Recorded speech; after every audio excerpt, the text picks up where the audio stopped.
dejligt nummer her fra Steps. Den er fantastisk. Og direkte videre er vi nu. Studiet fyldt med mennesker. Jonas Berg har fået det hele til at køre. Er det ikke forrygende? Nu skal vi skifte over til engelsk, fordi vi skal snakke med en herre, der kun taler engelsk. Han har faktisk boet i København, men det skal vi spørge ham om lidt senere. Han hedder Barry Upton.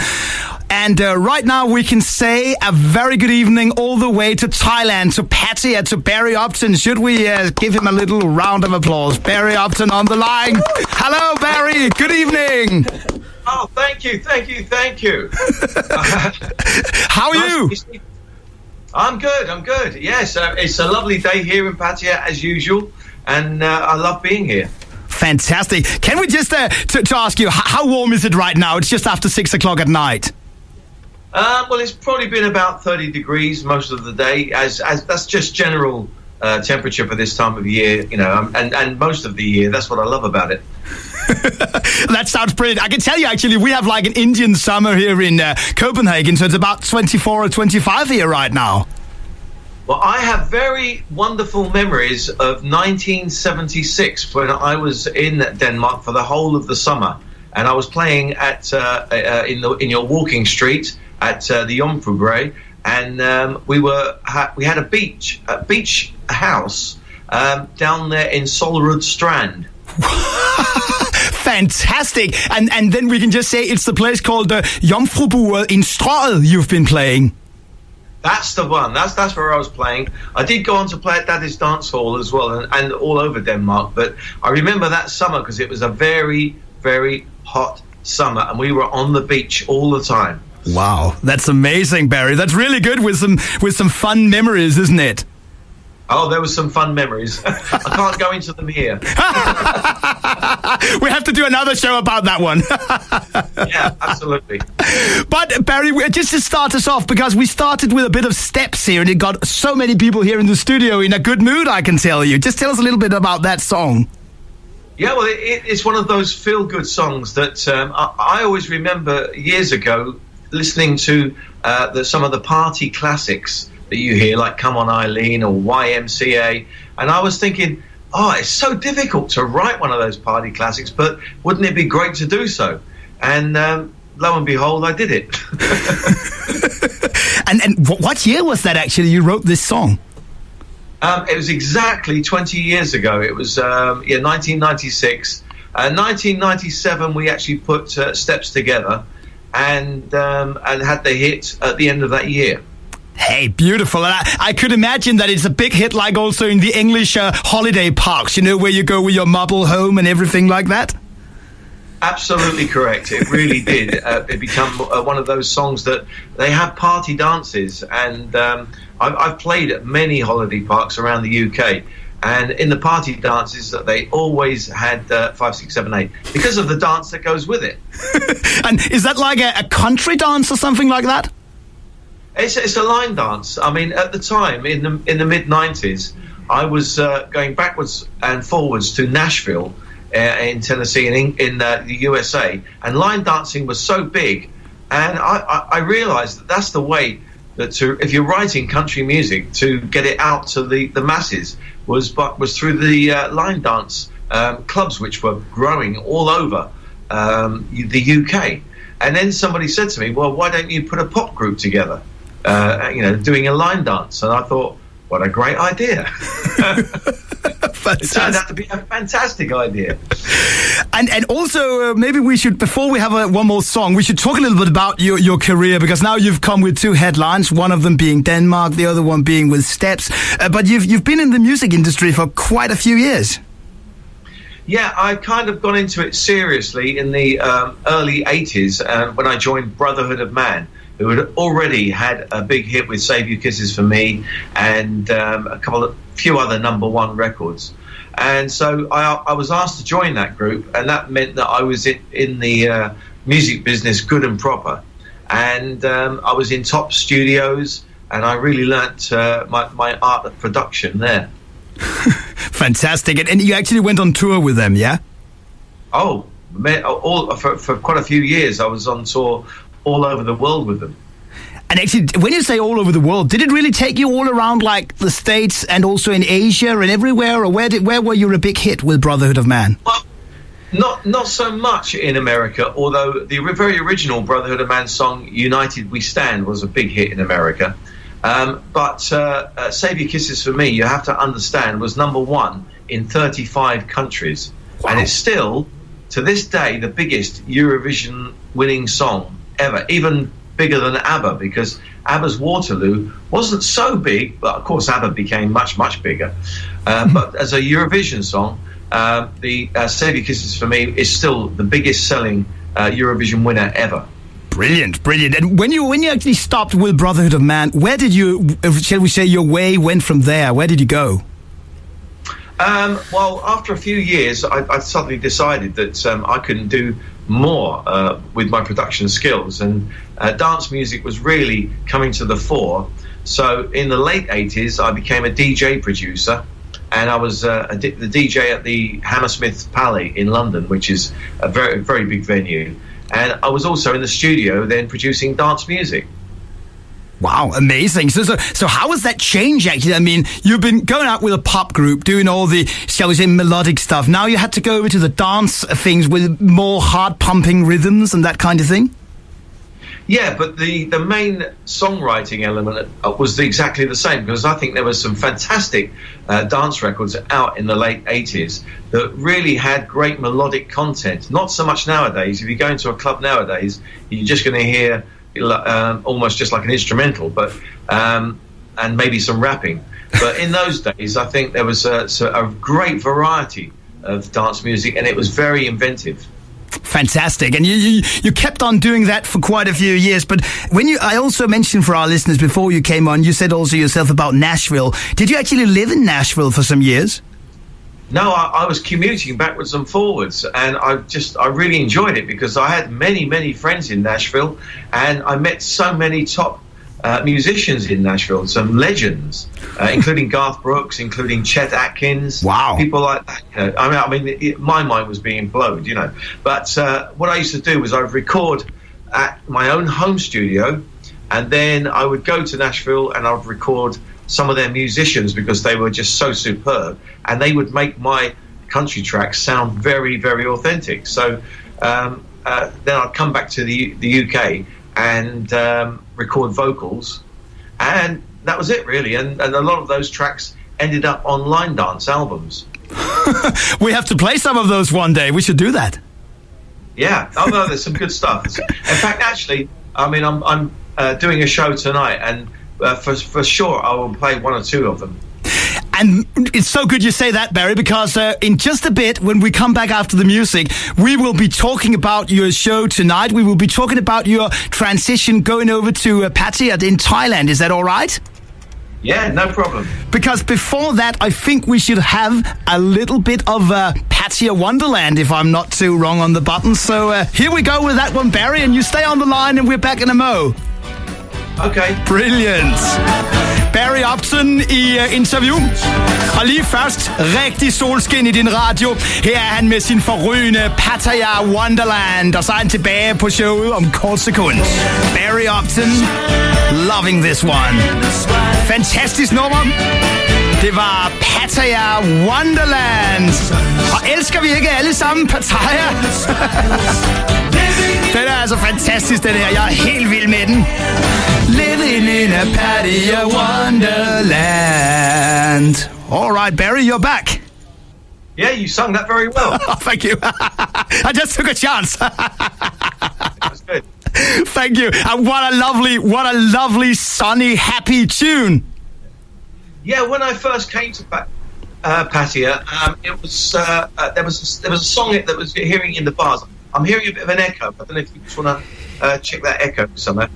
I will just check on that. Otherwise, we will just get our engineer. We can just pause for a piece of music if there's any problem here, and then I will just be back with you in just a second, Barry, so you get the best sound completely. We just have a little bit of Beth Hart when we're back with you in just a second, okay? Okay. Beautiful. Vi har lige en lille udfordring på linjen. Vi skal lige finde ud af, hvad der er sket. Der er kommet et lille ekko, men jeg håber, at vi lige kan få sorteret det ud. Så tager vi lige lidt Beth Hart imens. Bare en lille snas eller to. Og så er vi altså sammen med Barry Upton lige om et øjeblik igen.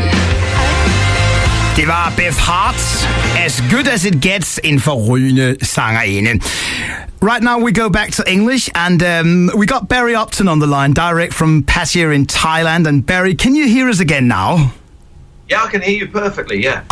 Well, that's beautiful. We just had a bit of an echo, but hey, you're 10,000 kilometers from us. Wow, yeah, it's a long way. I'll talk loud. That's good. Did you know this singer, Beth Hart? No, I've not heard that. It sounded very good. She's brilliant. She's from the States. You should check her out. She's quite popular here in Denmark, actually. Yeah. Anyway, you were asking me about Pattaya Wonderland and how I came to write it. I was. Yeah. And what happened was, when I came to Pattaya, I was looking for somewhere to live where it was lovely and warm. And as you know, you've been to Pattaya many times, and it's just a fun city. It's got everything here. It has. So I kept hearing this song that went Pattaya, Pattaya, and it got on my nerves after a while. So everybody said to me, why don't you write a song about Pattaya? And so I thought, okay, I'll have a go.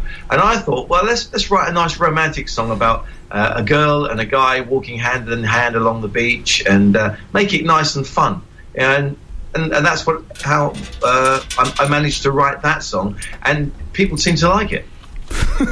And that's really good. And I actually remember it when it came out and it was played. I just go to hang on a second. I just go to fix something fixing on the windows in the back. But now we're on again. The thing is, you wrote it, and maybe you can tell us a bit about when did you actually write this song? It would have been about 6 years ago, something like that. About 6 years ago, yeah. Yeah, and when you actually start to write it, how did you actually get the idea for it? Text-wise, how did you, when you wrote the text, the thing? Oh, same as I write every song. I always start with a title. Yeah. So I just thought Pattaya Wonderland. I thought it's a great title. And then I tend to work backwards. So I sort of come back with a melody and the lyrics for the chorus, and then I'll always write the verses at the end. Fabulous, and it's so good. I really still like it 6 years later, and it sums up the city so well, I would say. That's what I tried to do. I tried to make it feel like it's one of those, almost like a fairground, you know? Whenever I hear it, it's got a little bit of a fairground feel to it. Yeah, indeed. Also, to take us a little bit back, you said you found out you'd like to move to Pattaya. How did actually your thought start about moving out? Did you move to another sunny country before, or how did it start? No, I wanted to move before that, because I just got fed up with the weather, you know? When you've... you start dealing with winters, as you well know very, very well in Denmark. Indeed. How cold winters can be. And I just got fed up with it. I thought, I want to feel like I'm on holiday all the time. So I looked around, and I was thinking about maybe Dubai, because I'd done some shows out in Dubai before that. And then I came to Pattaya in 2008, 2007, I think. Yeah. And just fell in love with it. I love the Thai people. I love the atmosphere here. And it kind of felt like the UK was in the 60s. And I've always been a big hippie 60s fan, you know? Indeed. And who don't like that type of thing? I mean, the peace, love and harmony, that's absolutely brilliant. Well, that's what I called my last album. It was a very 60s feel to it, and it was called Peace, Love and Hot Pants. Love that title. That's great. Yeah. And then you came out to Pattaya. What was your first impression of it when you started coming there just for a holiday? Well, as I say, the first thing was it felt like I was going back in time. I was going back to like the 60s. Yeah. That was my first impression. My second impression was that it's just a fabulous atmosphere at night time, because people are still walking around in shorts, and it's a lovely warm atmosphere. And I got to know some of the people who've lived here a long time, and you know, I thought, well, if they can live here a long time, then it's got to be a lovely place to live, and that's what I have found. And I was just thinking about this, because when you started just coming there on the holiday, how did you actually associate, with the expat scene, getting to know people that have been there for many years? There's an expats club here that meets every Sunday morning. Yes. In fact, there's 2 expats clubs now, and that's a good way to meet people who have been here a long time. But just generally, I mean, I as soon as I came here, as you know very well, Neil Skoloff at Pattaya People Media Group, they got me doing a radio show. That's right. I've done a little bit of radio back in England, but all of a sudden I'm doing a regular morning show, and that then puts you at the heart of Pattaya, and you get to know everybody. Anybody who's anybody here in the expat community, they know you, and you get to know them. Yeah, I mean, I would say also from my perspective here, knowing about the radio scene and everything, you must have been quite lucky to be put in the radio business in Pattaya as a new expat, because, I mean, then you got so many new friends very quick.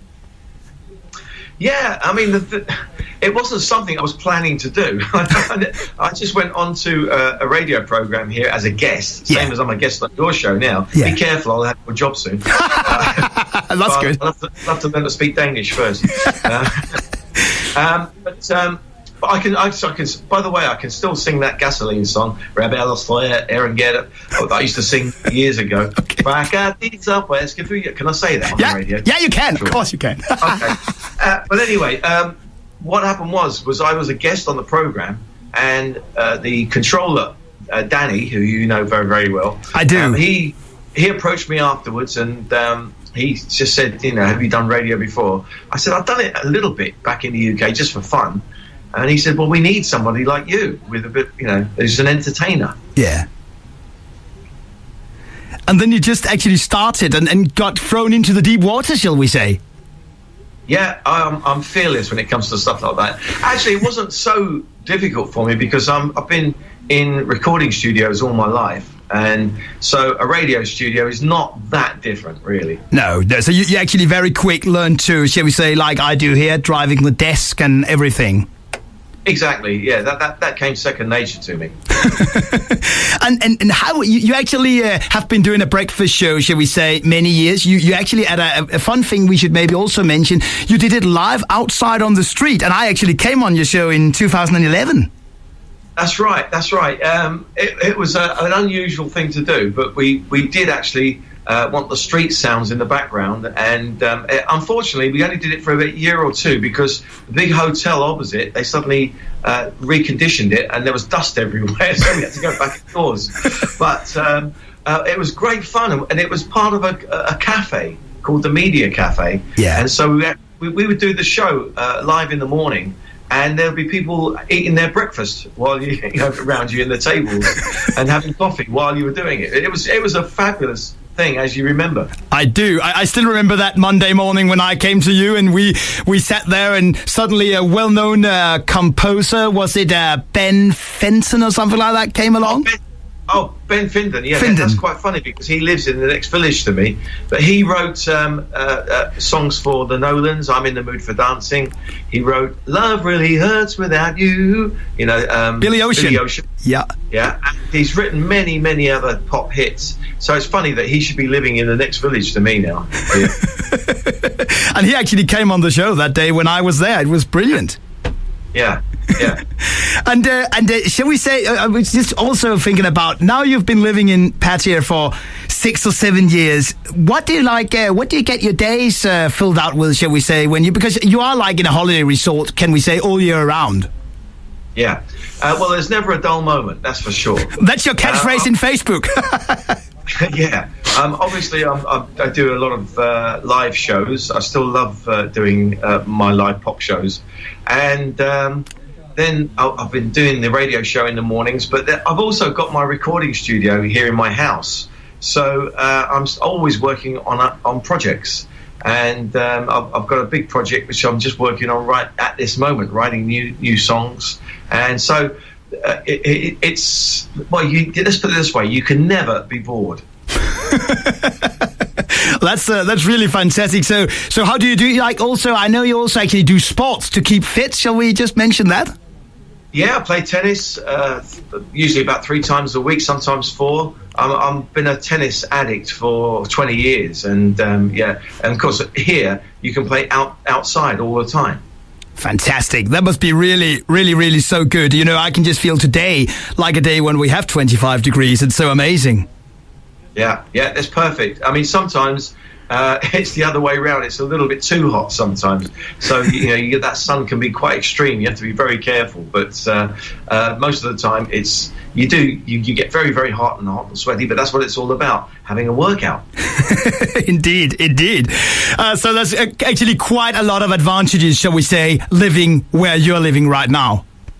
Oh, I mean, I've often said I think that Pattaya is a bit like Hotel California. Which states, there's a line in it that says you can check out any time you like, but you can never leave. That's really good. That's a good catchphrase. Yeah. And you also do your live gigs, shall we say, also for the public that can go and see you. And you actually have a gig tonight. We should maybe just talk a little bit about that. Yeah, well, I play at a club called Secrets, which is just off of the famous walking street, not your walking street, our walking street. And our walking street is full of bars and all kinds of bars and entertainment venues. This one is a kind of very pop nightclub, and they play all kinds of music inside there during the week. And then on a Friday night, they have me play there live. Fantastic. So you do like 2 times 45 minutes or so? 3. Oh, 3 times, 3 sets. Yeah, I do 3 sets, yeah. That's amazing. And what type of crowd are in there? Is it a mixture between expats and Thais, or?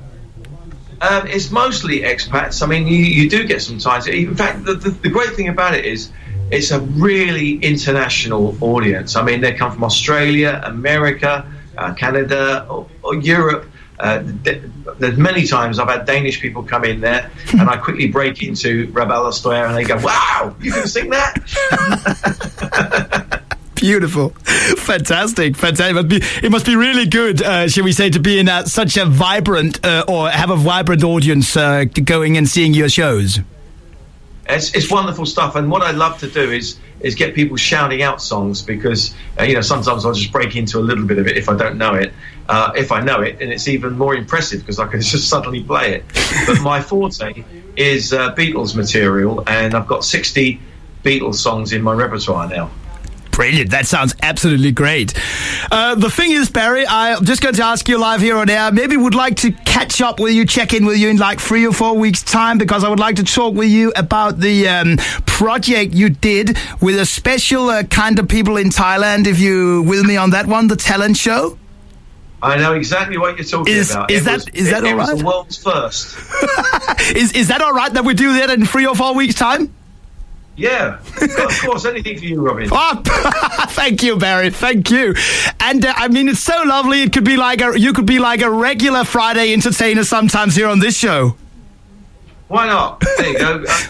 All my friends, I've still got some very good friends. I know Annetta's listening, and I'm still keep in contact with a lot of friends from Denmark that I made all those years ago. Ah, what a brilliant! Oh, I'm glad that we can connect up, and the old Danish listeners, your old friends, can listen in on this show. That'd be great. That's fantastic, isn't it? Isn't technology wonderful? It is. And Barry, the last song we'll have today, you maybe just want to introduce that, because that's also one of my favorites of yours. Yeah, I love this song. I love the feel of it, because it's from that album I was talking about earlier on, Peace, Love and Hot Pants. And it's a kind of 60s-ish feel slightly to it. And it's called Les Filles de la Plage, which is French for the girls on the beach. And I've had a few encounters with girls on the beach in my time, and so I thought I'd put it into a song. But it's going to be used again very soon, because I'm doing a project which is going to be like a beach musical. Hopefully it's going to be a film, and I think that's one of the songs that I will probably be using in the film. Wow, that's amazing. So it's been beautiful to listen to that for an ending. And I just want to ask you, Barry, before we leave, what are your plans for the weekend? We also always ask our guests about that. My plans for the weekend are to, first of all, tomorrow to recover from tonight. Good. Usually, I'm a big football fan. I'm a fan of Southampton Football Club, and I was up very, very late last night watching them beat Sparta Prague in the Europa League, so I'm very happy today. Wow. But anyway, I like to watch the Premiership football over the weekend. That's always great. But otherwise, there's so many restaurants, so many lovely places to go here in Pattaya. Tell all your listeners to come, and if they've never been to Pattaya, they really should try it once in their life. I will do. I know so many lovely places. One of our regulars we sometimes phone up is our good friends Robbie and Colin up in Sweetheart's Bar in Soibakau. Oh, do you really? Yes. Okay, yeah. Yeah, fantastic. So pass on my regards if you ever see those gentlemen. I will do. Barry, we'll finish off with this lovely tune, and then we will be catching up with you in about 3 or 4 weeks' time. I'll see you then. Have a lovely weekend, Barry. Cheers. Cheers, mate.